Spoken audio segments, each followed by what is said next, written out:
Okay, so first things first, my first question might sound kind of frank, but tell us, why are you here in BC?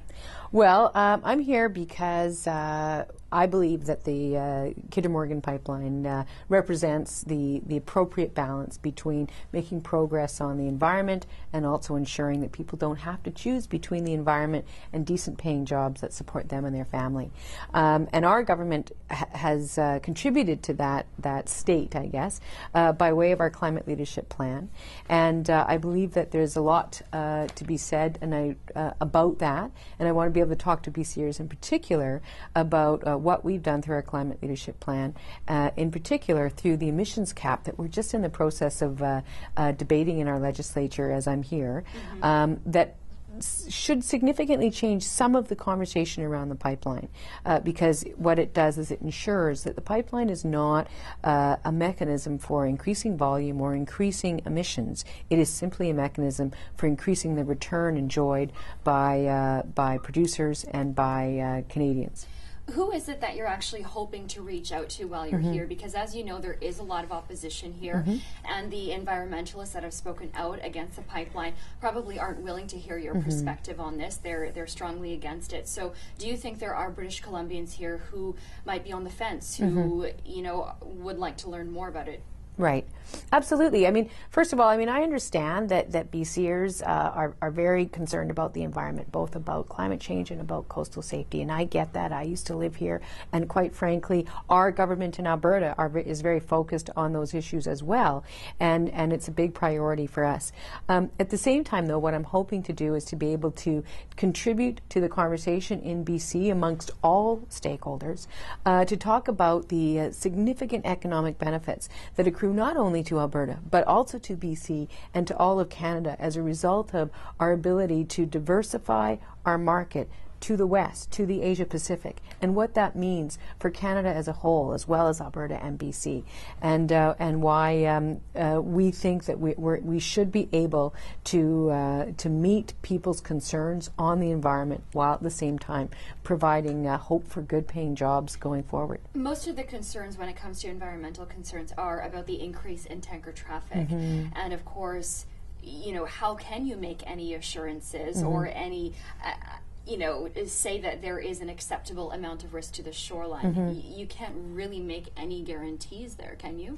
Well, I think one of the things to bear in mind is that, this project, should it, when it gets operational, will increase traffic, commercial shipping traffic in this area by roughly about 6%. What we're hearing is that, for the most part, that level of increase would be happening from other ships anyway, with or without Kinder Morgan. In terms of the concerns around marine mammal safety, most of that's around noise. And quite frankly, it's the types of ships that would come into line because of the Kinder Morgan project are not actually the types of ships that are most risky or most difficult for that issue. And so, in fact, that type of shipping will increase regardless of Kinder Morgan. Now, obviously, people are concerned about the risks of a spill. Absolutely. But British Columbians for many, many years have been pushing the federal government for many, many years to increase coastal safety generally, because it's not just those tankers that are at risk of spilling. There's loads of toxic substances that come in and out of the harbour all the time that also are at risk. And so BCers have rightly been asking the federal government to put more in. Well, now they've committed $1.5 billion to coastal safety, and that's going to result in an overall increase in safety, not just for oil and gas tanker traffic, but for all tanker traffic, all shipment traffic, or commercial shipping traffic. And that's going to raise overall the level of safety and reduce the level of risk. Now, when it comes to the balance of Alberta versus BC, a lot of people who might be on the fence about this might say, Alberta's getting all the benefit and us British Columbians are taking all of the risk. What would you say to that? Well, I would say that there's tremendous economic benefit to be attributed to BC. For our economies are inextricably linked. In 2012, roughly 44,000 British Columbians who live here, who pay taxes here, who spend money here, actually earned their income in Alberta, mostly from the oil patch. They earned roughly $2 billion, most of which they turned around and spent in BC. The tourism industry that we talk about, the single biggest source of tourists after BCers themselves is Alberta. So our economies are inextricably linked. BC stands to gain a great deal from this project. It will increase GDP in BC by about $1 billion annually, and there's thousands of jobs that will come to BC, both in construction and ultimately in operation. So it actually benefits not just Alberta, and absolutely it benefits Alberta, but it does also benefit BC. The other point that I like to make is that this is also about the national economy and the national conversation. 20% of Canada's exports are oil and gas. The best, most productive, profitable market at this point is west of us. It is in the Asia Pacific. Having 20% of our resources forced to go only south to a market where we are constantly having to accept discounts means that there's less for the economy nationally across the country. Almost 250,000 of Canadians are employed in the oil and gas industry. We have an obligation to be smart about how we market that product to get the greatest return for all Canadians. And that's what this project is about. The other side of that coin is people that would say, well, we should be focusing on renewable energies, that we are taking a step backwards by approving this pipeline. And there's also the question of the climate change commitments that we have already agreed to as a country. So how can those be met as you approve a new pipeline? Well, that's exactly one of the reasons why I'm here, because in fact our climate leadership plan answers those questions. So our plan was what the federal government took into account when they went to Paris and made the commitments that they made, and then subsequently are making more official, or subsequently ratifying. So one of the components of our climate leadership plan, as I mentioned, is the cap on emissions.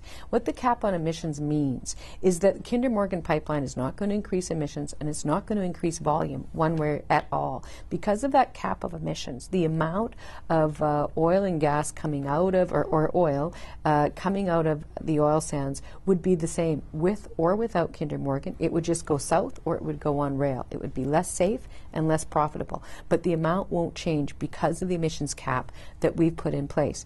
The additional thing, of course, that we're doing is that we're always also moving forward very ambitiously in Alberta. 60% of the coal burnt in Canada is burnt in Alberta. Our government has made a commitment to completely phase that out by 2030. That is not a small proposition. It is an ambitious target. We need to be able to convert the most profitable outcomes of the industry that we have to that task in order to help all Canadians meet our targets. So Alberta's doing its part because we're not only Albertans, we are also Canadians. And we all need to be able to pull together to protect jobs, to give opportunities for families going forward, to provide prosperity for themselves and their kids, and to move forward on the environment. That's the balance that our plan strikes, and that's what I'm happy to talk to British Columbians about. Now, approval is the first step. There are still still some work that needs to be done. The BC government has laid out 5 different conditions. Condition 5 calls for a fair share of benefits for BC coming specifically from this project. So I guess what is your definition of how that could be met? Would that mean contribution directly from the Alberta government, or would it be from Kinder Morgan? Yeah, no, well, it certainly wouldn't be from the Alberta government, because the precedent that sets with respect to constitutional divisions of power and authority over resources and that kind of things is the beginning of a very slippery slope. However, I understand that the provincial government has been in meaningful conversations with Kinder Morgan, and I believe they're very close to an acceptable solution for both British Columbians as well as Kinder Morgan. And so I look forward to that, and I wish them the best of luck on that. I want to move over to the other question that still is here, and that is, we've approved this. Some are saying it might not even happen. You had Ronna Ambrose speaking out last week saying, well, who knows if this pipeline is even going to get built? What happens if it doesn't get built? What would that mean for your province? Well, certainly with respect to certain conservative politicians, I would suggest that it's not helpful to have them dining out on the almost apparent hopeful expectation of economic bad news for Albertans and Canadians. But that being said, it's certainly not good news for Alberta. It's not good news for BC. It's not good news for Canada in terms of being able to make the case that we are an effective economic agent in the international market. I've spoken to international investors. It's one of the things that you do when you become premier, particularly when the bottom drops out of the price of one of your major export commodities, and you have between 65 and 85,000 people lose their jobs over the course of a year. So I've spoken to them, and what they say is, look, Canada has this product, which there is still a demand for a while going forward, but Canada's not able to market it strategically in a way that ensures the best return. So we're not sure that it makes sense to invest there. That's not good across the board. That's not good for all Canadians. And we need to be better, because we can't just turn a switch and get off of oil tomorrow. We need to turn that ship slowly. As New Democrat, I absolutely believe we need to turn that ship. That's why I'm leading my province through some of the most ambitious climate change efforts that you've seen in the history of the country. But we need to do it with respect for the need to preserve jobs and give people that opportunity for prosperity going forward.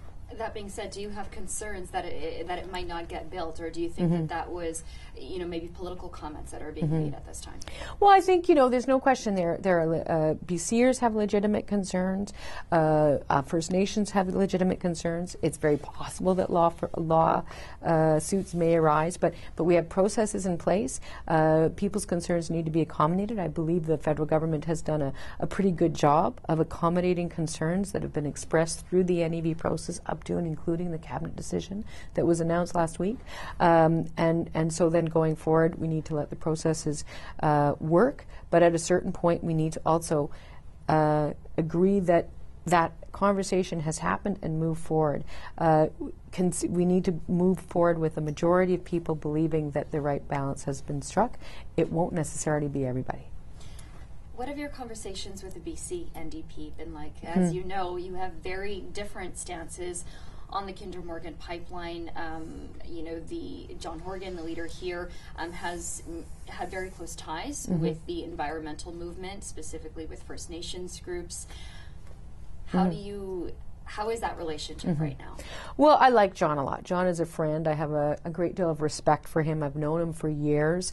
There is much more that unites John and I than divides us. On this particular issue, we are divided, and I didn't come out here expecting to change his mind. What I wanted to do was to ensure that we could have a productive, constructive conversation so that he could understand where we were coming from, and I think that is true, and vice versa. I understand he's representing his constituents.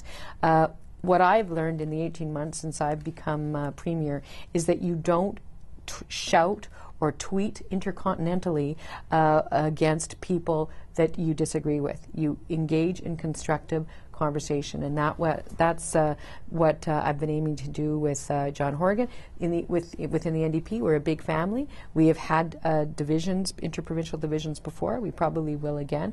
But I look forward to working closely with whoever the government is in BC to make this project move forward. What was that discussion like with Mr. Horgan? I mean, was it fruitful? Was there anything that came out of it?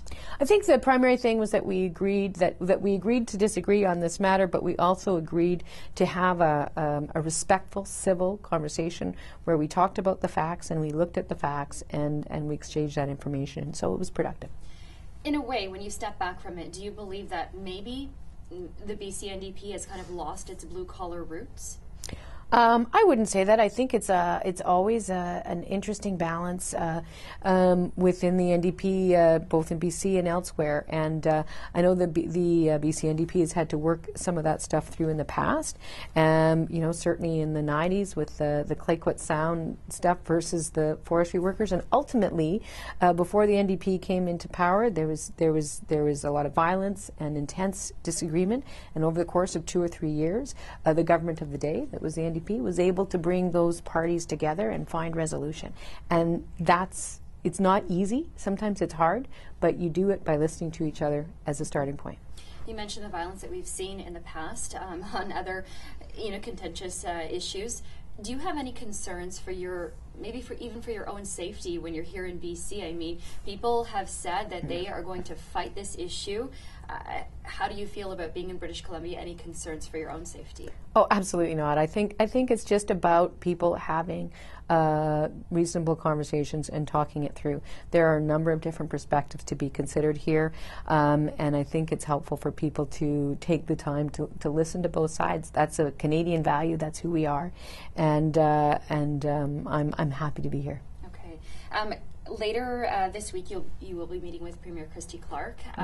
What do you hope to get out of that discussion at the First Minister's meeting? Well, we'll be just talking about the matter, about how she thinks the progress she thinks she's making with respect to the 5 conditions. I've certainly supported Premier Clark's work up to this point in terms of getting the federal government to put the investment that is needed to engage in meaningful coastal safety and coastal risk reduction and all that kind of stuff. And I support the work that she's continuing to do on that. And so I look forward to those conversations to see the progress that she thinks is being made. Now, I know Premier Christy Clark has said that Prime Minister Justin Trudeau needs to come to BC to try and help sell this pipeline or to get his message across about this pipeline. Do you believe that he needs to do that? I'll let the Prime Minister decide his timing in terms of how to move forward on this. As I say, one of the reasons that I'm out here, the Prime Minister himself indicated that this couldn't have happened without our climate leadership plan. And so I'm just excited to be able to be out here to talk to BCers about the components of our plan, because so many people don't know about the major changes that we're making in Alberta. It's an interesting relationship, the Premier of BC, the Premier of Alberta, and the Prime Minister all coming together, all, have different issues at stake. How do you envision that coming together, maybe all 3 of you standing on a stage together at one point? Well, I don't know about that. What I do know that is that as a Premier, it's important to work with my colleagues in provincial government, and I've been pleased to be able to engage more collaboratively with the federal government on this. So it's been quite productive, and I'm pleased with the progress we've made so far. Okay. Any last words? Anything you want to get out to British Columbians while you have the chance? I think we've covered it all, really. Okay. Yeah.